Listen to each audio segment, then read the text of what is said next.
Assalamualaikum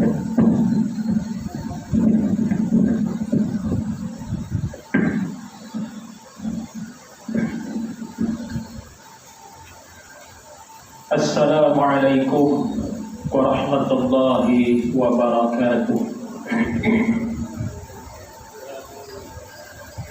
Bismillahirrahmanirrahim.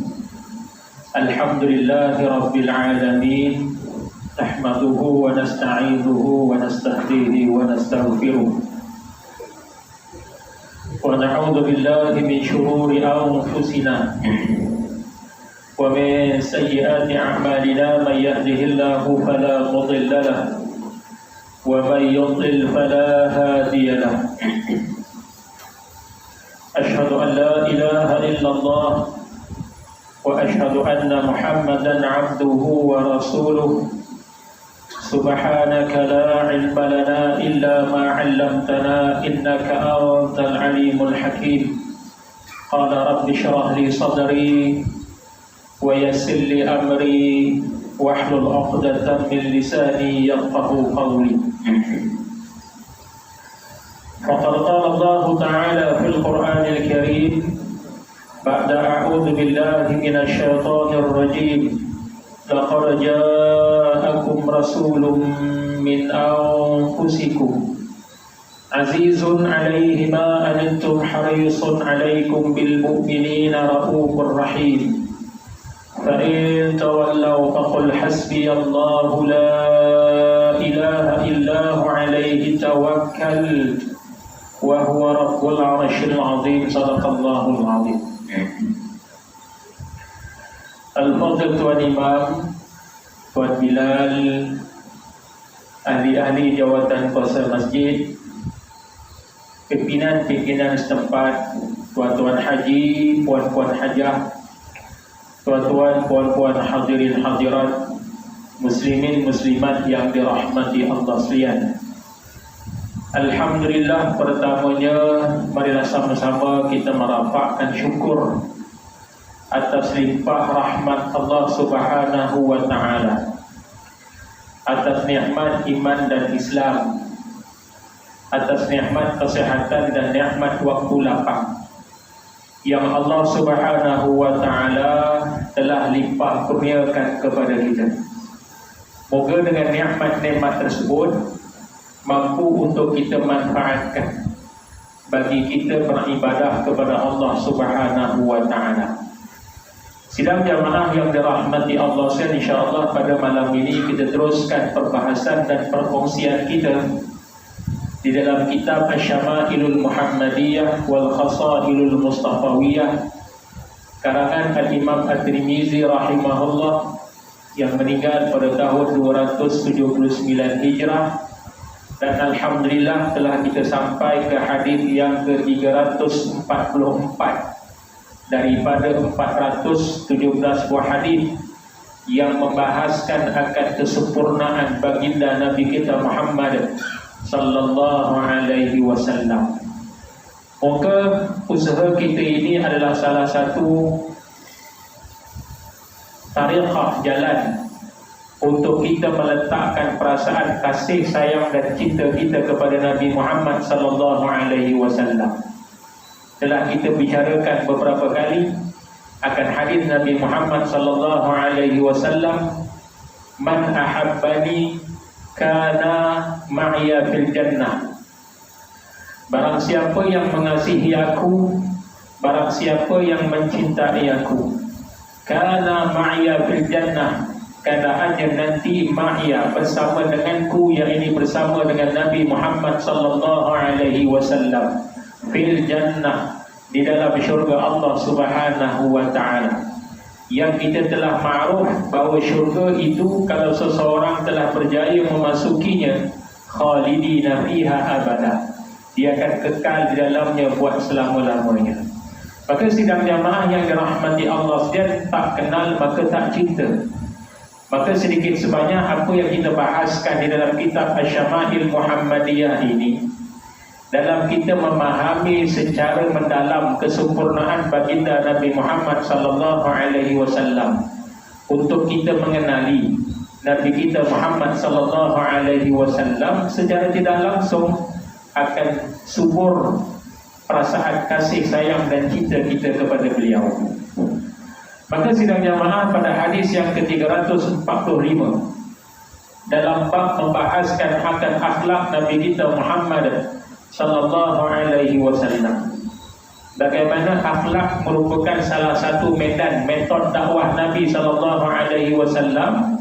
Ketika mana Rasulullah berdakwah, ada di kalangan mereka yang beriman kepada Allah dan beriman kepada Rasulnya oleh kerana akhlak Nabi Muhammad sallallahu alaihi wasallam. Maka hadis yang ke-345, haddatsana Ishaq bin Musa dan Yunus bin Bukair an Muhammad bin Ishaq an Ziyad bin Abi Ziyad an Muhammad bin Ka'b al-Qurazi an Amr bin al-As radhiyallahu anhu qala, bersumberkan daripada Ishaq bin Musa, bersumberkan daripada Yunus bin Bukair, daripada Muhammad bin Ishaq, daripada Ziyad bin Abi Ziyad, daripada Muhammad bin Ka'b al-Qurazi, daripada sahabat besar Nabi Muhammad sallallahu alaihi wasallam Sayyidina Amr bin al-As radhiyallahu anhu. Sayyidina Amr bin al-As dalam lipatan sirah menyebutkan dia beriman kepada Rasulullah sallallahu alaihi wasallam saing dan bersama dengan Sayyidina Khalid bin Al-Walid kurang lebih pada tahun 7 Hijrah, baru dia beriman kepada Nabi Muhammad sallallahu alaihi wasallam. Tapi pada tahun ke-21 Hijrah, ketika pemerintahan Khalifah Islam yang kedua, Sayyidina Umar Al-Khattab, Sayyidina Amr bin al-As ini mencatatkan nama dalam sejarah besar Islam ialah sebagai orang yang membuka Islam di negara Mesir. Dan sampai hari ini sidang jamaah yang dirahmati Allah, di sana ada satu masjid lama besar, masjid itu yang disebutkan Masjid Amr bin al-As. Kalau ada ruang-ruang bolehlah pergi, tuan-tuan. Tawihkan mahal, pergi ziarah ke negara Mesir, boleh pergi ke Masjid Sayyidina Amr bin al-As. Tuan-tuan yang dirahmati Allah sekalian, maka Sayyidina Amr bin al-As menceritakan kepada kita, karena Rasulullah sallallahu alaihi wasallam yuqbil biwajhihi wa hadithihi. Baginda Nabi Muhammad sallallahu alaihi wasallam akan menghadapkan wajahnya ketika mana ia memberikan ucapan. Tuan-tuan masya Allah sekalian. Sebab kita pernah bincang pada bab yang pertama beberapa tahun yang sebelum ini, bahawa bila mana Nabi SAW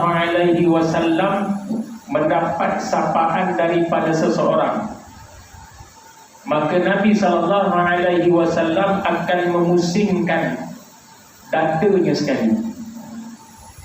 Contoh, kalau disapa daripada sebelah kanan, Nabi bukan sekadar toleh kepala sahaja, tetapi Nabi akan toleh sekali dengan dadanya sekali.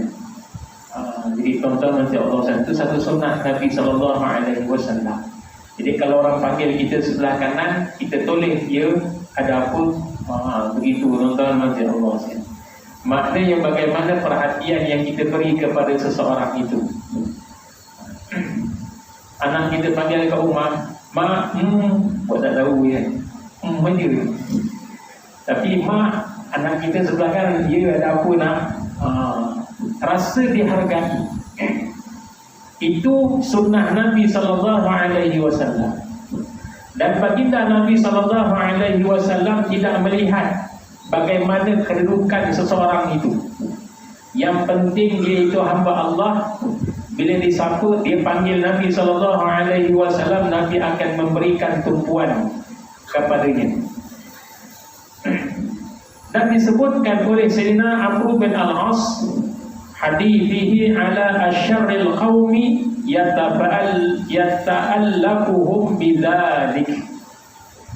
sehingga Nabi SAW akan memberikan perhatian kepada sesiapa sahaja pun, sehinggakan kepada pembesar-pembesar setempat itu.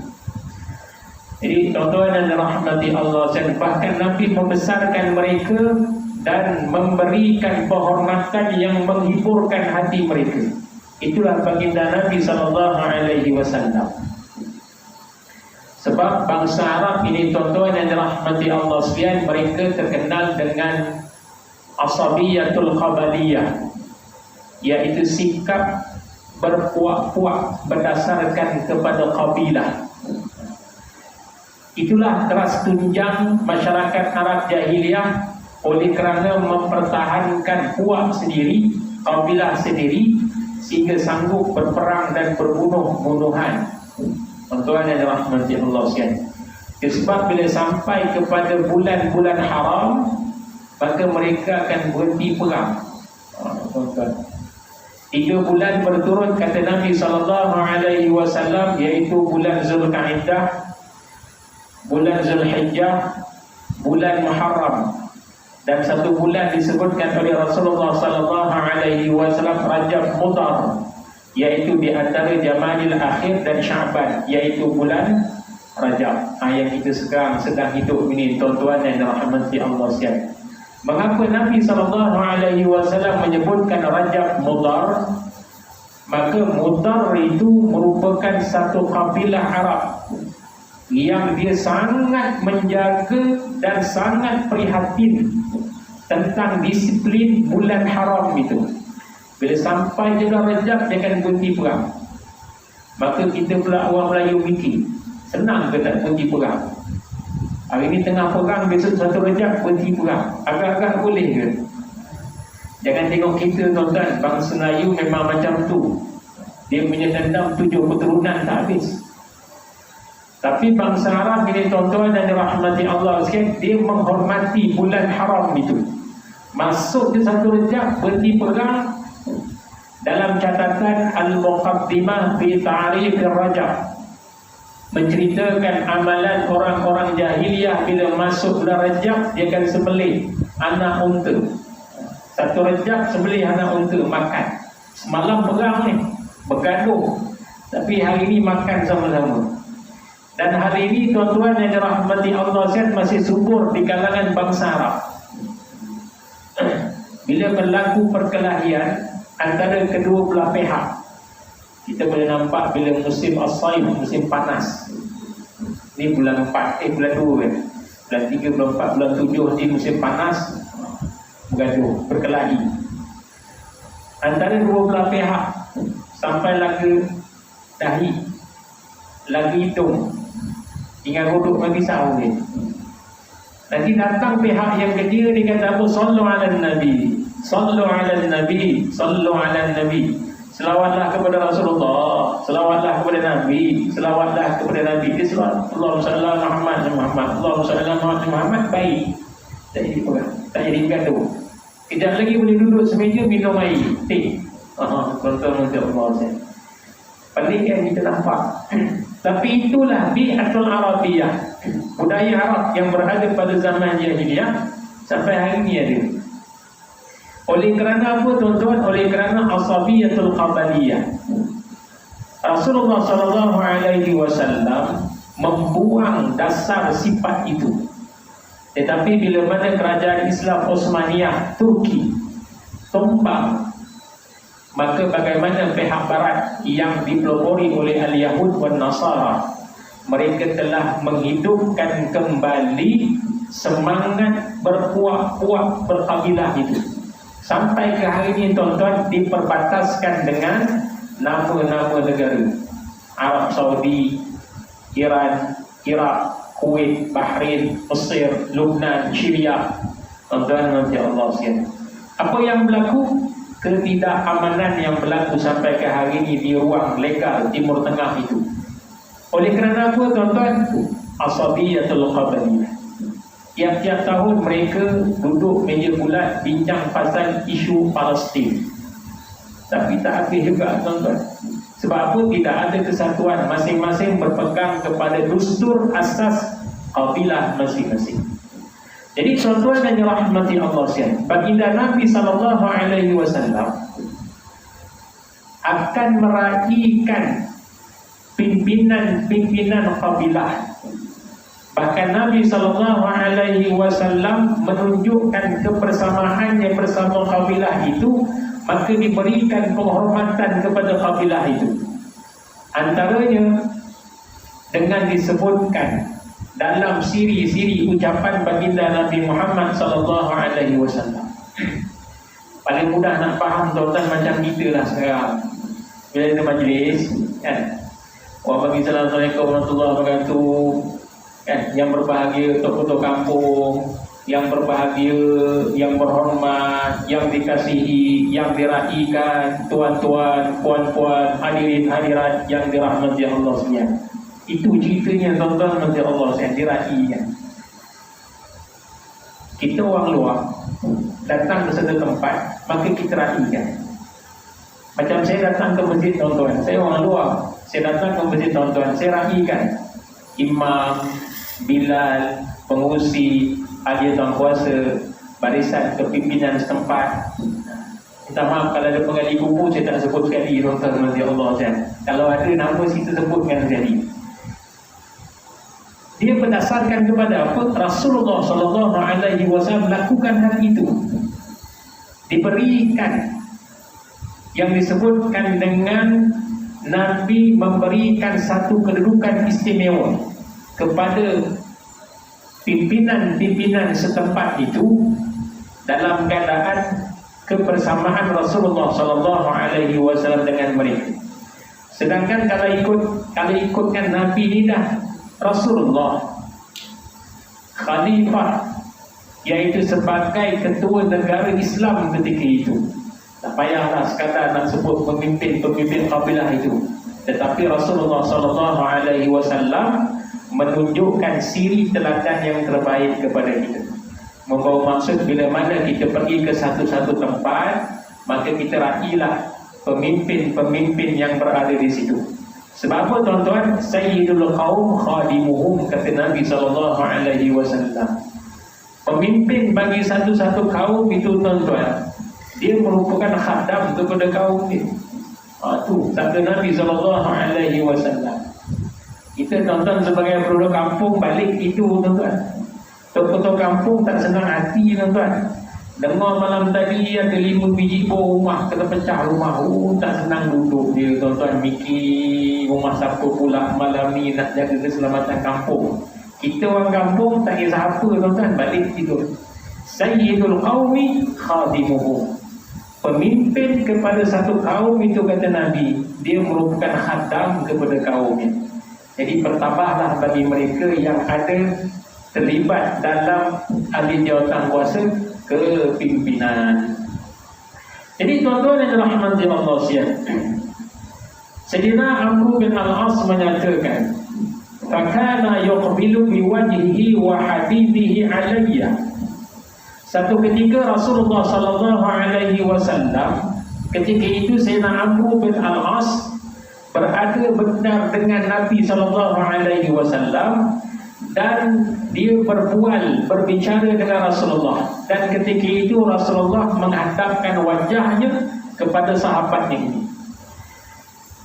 Hatta zanantu anni khairul qaumi, kata Sayyidina Amr bin Al-As, sehingga aku rasa ni aku ni adalah orang yang paling baik di kalangan orang yang ada kat situ. Maksudnya ramai sahabat. Ketika itu Rasulullah berbicara dengan Sayyidina Amr bin Al-As, sehingga Sayyidina Amr bin Al-As melihat bagaimana keprihatinan Nabi kepada dia, sehingga dia sangka dia yang paling baik di kalangan ramai-ramai yang ada di situ. Wah, tuan-tuan nampak Allah. Fakultu, kemudian kata Sayyidina Amr bin Al-As, aku pun tanya, ya Rasulullah, wahai Rasulullah, ana khairun au Abu Bakrin? Ya Rasulullah, adakah aku ni yang baik ataupun Abu Bakar yang baik? Sebab apa? Ketika itu Sayyidina Abu Bakar rupanya ada di situ.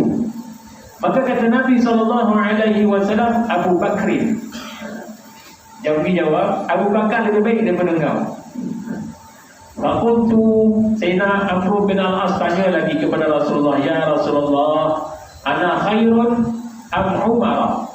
Ya Rasulullah, adakah aku yang baik ataupun Umar yang baik? Maka kata Nabi SAW, Umar yang baik daripada engkau. Kemudian Sayyidina Amr bin Al-As tanya lagi, ya Rasulullah, ana khairun am Uthman? Ya Rasulullah, adakah aku yang baik ataupun Uthman? Maka kata Nabi, apa jawab Nabi? Uthman. Uthman lebih baik daripada kamu. Tuan-tuan dan Allah sekalian, soalan keempat dia tak tanya dah. Siapa sahabat Nabi yang besar yang keempat? Sayyidina Ali. Tak tanya dah. Sebab bila tanya memang dah tahu jawapan dah. Nabi akan jawab, Ali lebih baik daripada dia. Jadi tuan-tuan yang rahmati Allah sekalian, maka dia kata apa? Falamma sa'altu Rasulullah sallallahu alaihi wasallam fa sadaqani falawadittu anni lam akun sa'altuhu. Maka ketika itu aku mengetahui apa yang telah aku tanyakan kepada Rasulullah sallallahu alaihi wasallam, Nabi jawab dengan benar dan jujur. Sehingga kan aku rasa sepatutnya tak payah aku tanya. Jadi tuan-tuan nanti Allah SWT, maksud kalau bahasa kita kampung ni, menyesal lah tanya. Itulah keadaannya. Bila melihat bagaimana keprihatinan Nabi kepada dia itu, ketika dia berbual dengan Rasulullah SAW, sehingga sahabat ni syok sendiri. Sehingga sahabat ni perasan, ya Allah, rasa-rasa aku lebih baik daripada orang yang ada di sini. Sedangkan di situ adanya Sayyidina Abu Bakar As-Siddiq, adanya Sayyidina Umar Al-Khattab, adanya Sayyidina Uthman Ibn Affan, adanya Sayyidina Ali bin Abi Talib. Jadi tuan-tuan yang dirahmati Allah sekalian, kita melihat bagaimana Nabi SAW memberikan keprihatinan atas apa yang orang ingin bercakap dengan Nabi SAW, maka Nabi akan memberikan tumpuan yang baik. Maka tuan-tuan yang dirahmati Allah sekalian, maka sewajarnya dapatlah kita dasari akan akhlak Nabi SAW sedaya yang termampu. Kemudian diceritakan lagi oleh kita pada hadis yang ke-346 bersumberkan daripada Qutaibah bin Sa'id, daripada Ja'far bin Sulaiman Al-Tubai, daripada Sayyidina Zaid bin Thabit, daripada Sayyidina Anas bin Malik radhiyallahu anhu. Sayyidina Anas bin Malik menceritakan kepada kita, khadamtu Rasulullah sallallahu alaihi wasallam. Sayyidina Anas bin Malik ini dalam lipatan sirah merupakan sahabat yang terakhir meninggal tahun 91 Hijrah. Ada kata tahun 92 Hijrah, ada kata tahun 93 Hijrah. Jadi menyebutkan kepada kita, Sayyidina Anas bin Malik menceritakan, khadamtu Rasulullah sallallahu alaihi wasallam 10 sinin. Aku berkhidmat dengan Nabi sallallahu alaihi wasallam selama 10 tahun. Bila Nabi sallallahu alaihi wasallam sampai ke bumi Madinah, bonda kepada Sayyidina Anas bin Malik menghantar Sayyidina Anas ke rumah Nabi untuk berkhidmat dengan Rasulullah sallallahu alaihi wasallam. Ketika itu umurnya baru 10 tahun. Kalau 10 tahun tu nilainya, kalau yang ini darjah 4 lah, sekolah rendah. Bila Nabi wafat, umur Sayyidina Anas bin Malik baru 20 tahun. Ada lagi sahabat Nabi yang muda, Sayyidina Abdullah ibn Abbas, umurnya ketika itu baru 13 tahun bila Nabi wafat. Jadi tuan-tuan dan Allah, sahabat-sahabat Nabi ni, dia menjangkau segenap lapisan umur. Kita pula tuan-tuan, biasanya sahabat ni ruang lingkung umur kita lah. Kalau umur 30-an, kawan-kawan kita 30-an, 40-an lah. Ada kawan kita umur 30, kawan kita umur 7 tahun. Jalan, duduk dekat taman bawah tu kan. Anak ke tak? Kawan. Budak kecil umur 7 tahun, kita duduk dengan dia kat taman permainan tu. Orang tanya ke kita, ni anak ke? Ataupun tanya ni cucu ke? Tak, ni kawan. Agak apa orang tu kata tuan-tuan? Kita tak sehat orang ni, tak lama jalan kata dia. Mana ada orang macam tu. Tapi Nabi SAW ada.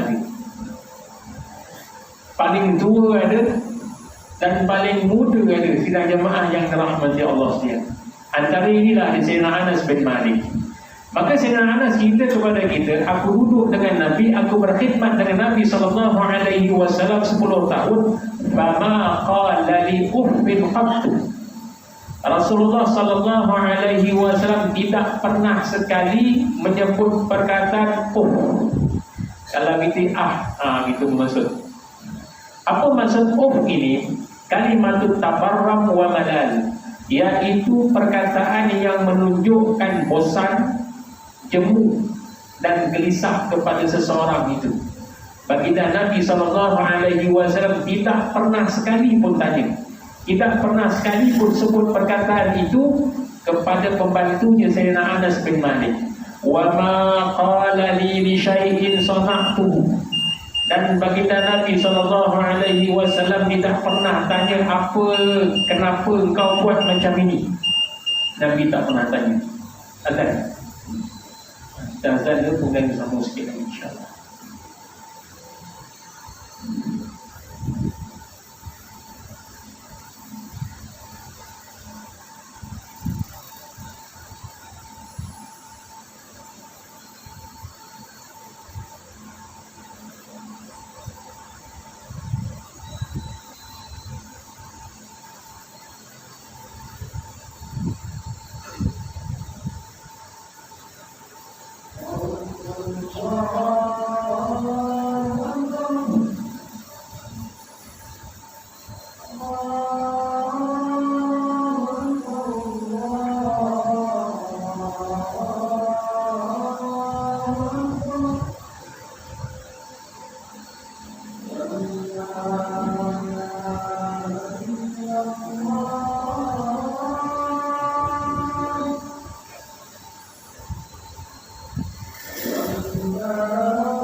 Tuan-tuan dan rahmati Allah sekalian, kita teruskan perkongsian yang diceritakan oleh Sayyidina Anas bin Malik. Hadis ini hadis yang sahih, riwayat Imam Bukhari, riwayat Imam Muslim dan riwayat Imam At-Tirmizi. Dia duduk 10 tahun dengan Nabi SAW. Dia tak pernah dengar pun Satu tak pernah dengar satu soalan daripada Nabi, kenapa kau buat macam itu? Kemudian Sayyidina Anas bin Malik menceritakan lagi, wala li syai'in taraktuhu lima taraktahu. Dan tidak pernah sekalipun Nabi SAW tanya kepada dia, kenapa kau tinggalkan benda itu? Maknanya Nabi tak pernah tanya kenapa kau buat macam tu, ataupun Nabi tak pernah tanya pun kenapa kau tak buat macam tu. Tuan-tuan nanti Allah hanya mampu disebutkan oleh Sayyidina Anas bin Malik, wa kana Rasulullah sallallahu alaihi wasallam min ahsanin nasi khuluqa. Maka Rasulullah sallallahu alaihi wasallam itu merupakan seorang manusia yang paling baik, paling elok akhlaknya. Kemudian Sayyidina Anas bin Malik berkongsi lagi dengan kita, wala masastu khazza wala harira wala syai'a, dan aku tidak pernah menyentuh, memegang. Khazza ni ialah pakaian yang dibuat daripada bulu, sauf, bulu, ataupun pakaian yang dibuat daripada sutera, lembut.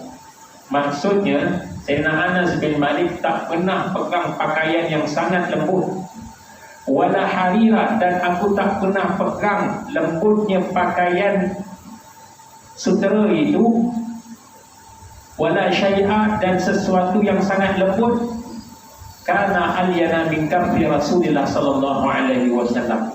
Yang paling lembut ialah tapak tangan Nabi sallallahu alaihi wasallam. Jadi tuan-tuan yang dirahmati Allah sekalian, apa maksud ayat ini? Kata Sayyidina Anas bin Malik, sentuh kain sutera itu lembut, tapi sentuh kepada tapak tangan Nabi lagi lembut daripada kain sutera. Sentuh pakaian yang dibuat daripada sauf. Sauf ni ialah bulu binatang, lembut. Tapak tangan Nabi itu, kata Sayyidina Anas bin Malik, dia lagi lembut daripada itu. Alian ini membawa maksud sangat lembut. Dia kalau ahsan, hasuna baik, ahsan lagi baik, lebih baik. Alian ni maksud lebih lembut. Jadi tuan-tuan nanti Allah sihat, tapak tangan Nabi Muhammad sallallahu alaihi wasallam ni dia tebal. Kita pernah bincang pada awal-awal kuliah kita dengan 4-5 tahun yang lalu, membahaskan kepada kita tapak tangan Nabi ni dan tapak kaki Nabi ni dia bersifat tebal. Biasanya kalau orang yang bersifat tebal tapak tangan, dia kan apa? Kasar. Orang-orang dulu bila nak pilih menantu, dia salam dengan bakal bapak mertua dia, bapak mertua dia salam lama sikit. Kenapa tuan-tuan? Nak rasa tebal tak tapak tangan. Kalau tebal tu kasar, ini kuat kerja punya orang. Ini bagus jadi menantu. Hari ni tak ada tuan-tuan, salam juga, lama juga, tapi tebalnya berapa RM dia bagi. Oi, 1,000. Oh, ada chance boleh jadi menantu. Kalau saya kata RM10, nanti tangguh dululah majlis pertunangan, kata dia. Jadi tuan-tuan nanti Allah sihat. Biasanya ghalib kebiasaan bila tapak tangan tebal dia keras, bila tapak kaki tebal keras. Tapi Nabi SAW tebal tapak tangan dan tebal tapak kaki, dia lembut alian. Tuan-tuan nanti Allah sihat. Lebih-lebih lagi, di tempat yang Nabi SAW di Madinah itu, dia cuaca tidak seperti kita tuan-tuan. Dia ada musim panas, ada musim sejuk, dalam bersifat udara kering. Jadi begitulah hebat Allah turunkan mukjizat kepada Nabi kita Muhammad SAW. Kemudian Sayyidina Anas bin Malik menyatakan, wala syamamtu miskan qattu, dan tidak pernah aku mencium kasturi. Itu bermaksud kasturi. Wala itran, dan tidak pernah aku mencium minyak atar. Orang Melayu kata itran ni ialah wangian yang dibuat, diproses daripada tumbuh-tumbuhan. Itu dipanggil minyak atar.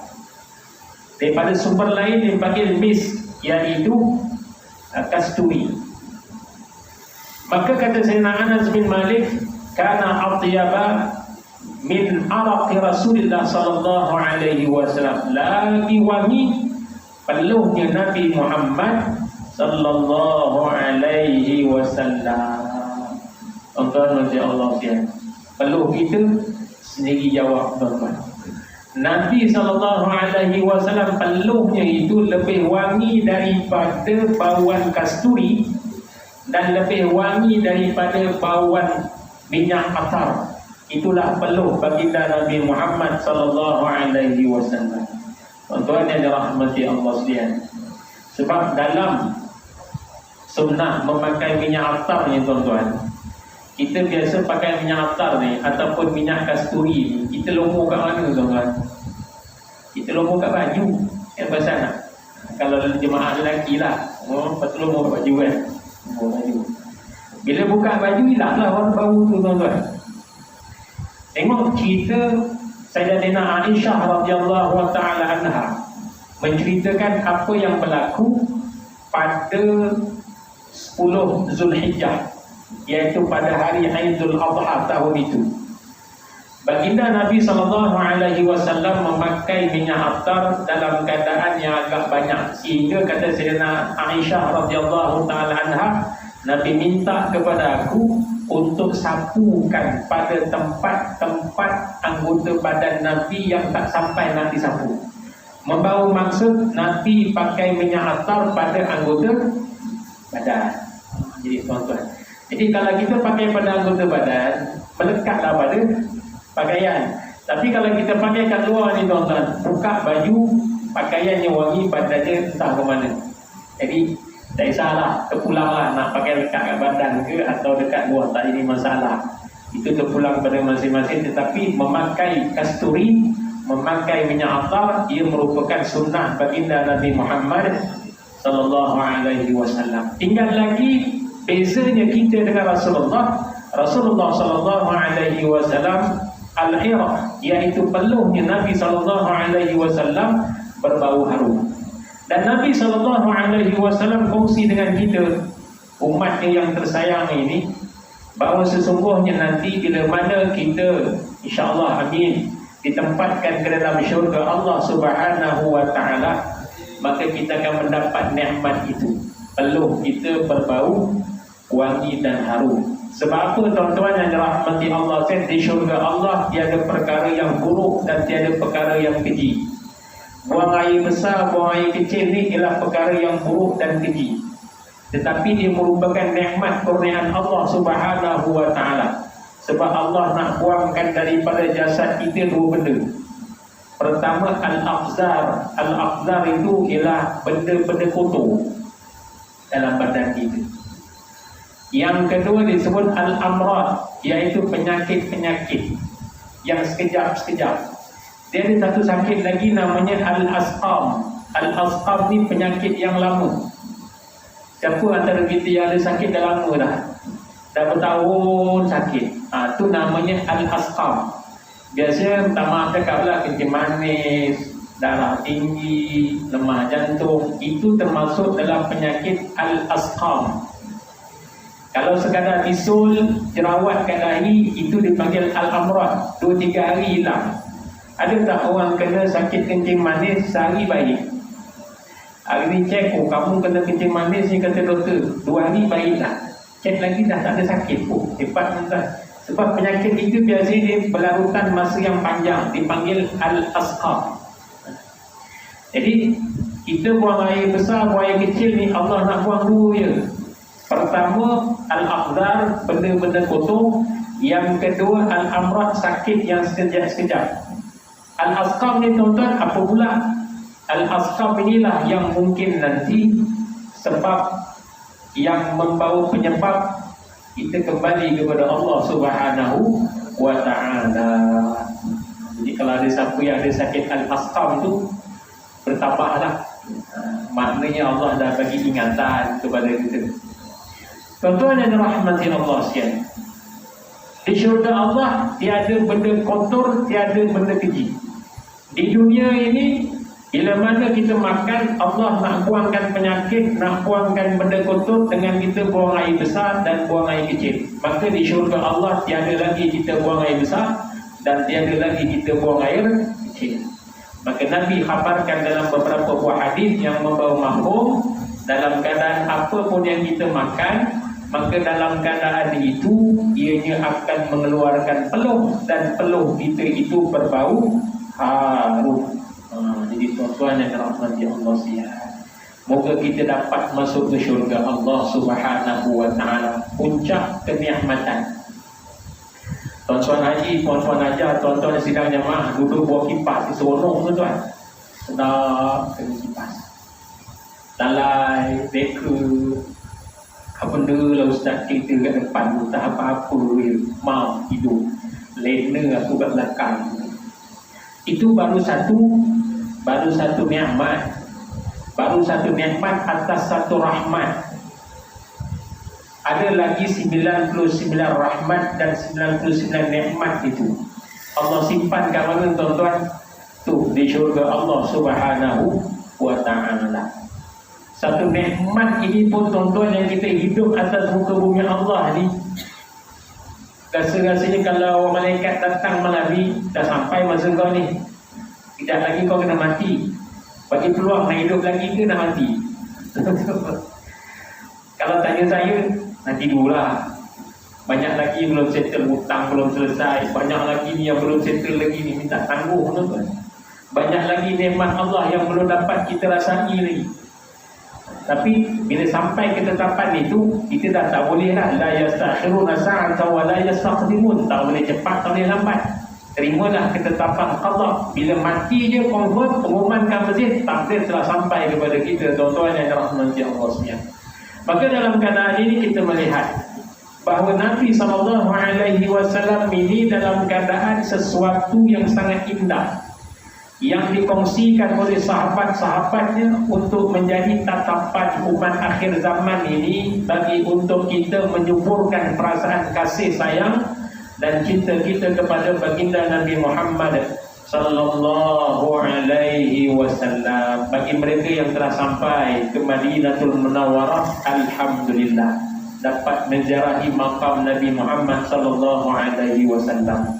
Bagi mereka yang belum berkesempatan, doalah kepada Allah agar Allah bagi rezeki kepada kita untuk kita sampai ke makam Nabi Muhammad sallallahu alaihi wasallam. Barang siapa yang menziarahi kuburku, maka ia telah menziarahi seperti mana aku masih hidup.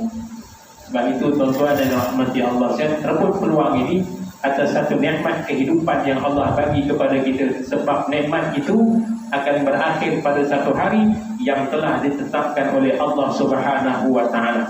Jadi tuan-tuan, saya kira cukup sekadar ini perkongsian kita pada malam yang berbahagia ini.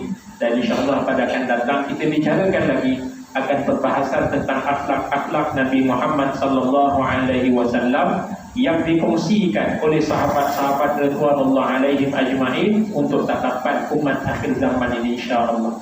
Ada soalan yang disilakan tuan-tuan.